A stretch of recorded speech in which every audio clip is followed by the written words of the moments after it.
दोस्तों, क्या आप जानते हैं कि गाजर सिर्फ आंखों के लिए ही फायदेमंद नहीं बल्कि हैरत अंगेज राज भी रखती है।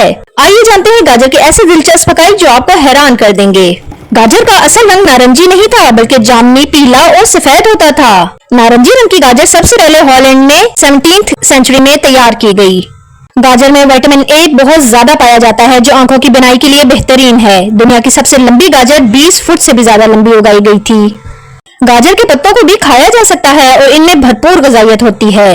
रोजाना एक गाजर खाने से जिल्द ज्यादा चमकदार और सेहतमंद रहती है।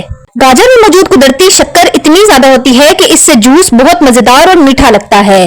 गाजर दिमागी सेहत को बेहतर बनाने और याददाश्त तेज करने में भी मदद देती है। गाजर को कुदरती टूथब्रश भी कहा जाता है क्योंकि ये दांतों को साफ रखने में मदद करती है। चीन ऐसा मुल्क है जो दुनिया में सबसे ज्यादा गाजर पैदा करता है। मेरे प्यारे दोस्तों, क्या आपने कभी सोचा था कि एक छोटी सी गाजर के अंदर इतने सारे राज छुपे हो सकते हैं? अगर आपको यह हक़ाइक़ दिलचस्प लगे हो तो वीडियो को लाइक और शेयर करना ना भूलिएगा और चैनल को सब्सक्राइब करना तो बिल्कुल ना भूलिएगा। लॉन्ग वीडियो का लिंक वीडियो की डिस्क्रिप्शन में मौजूद है, तो जल्दी से जाइए और गाजर के ढेर सारे फवाद जानिए।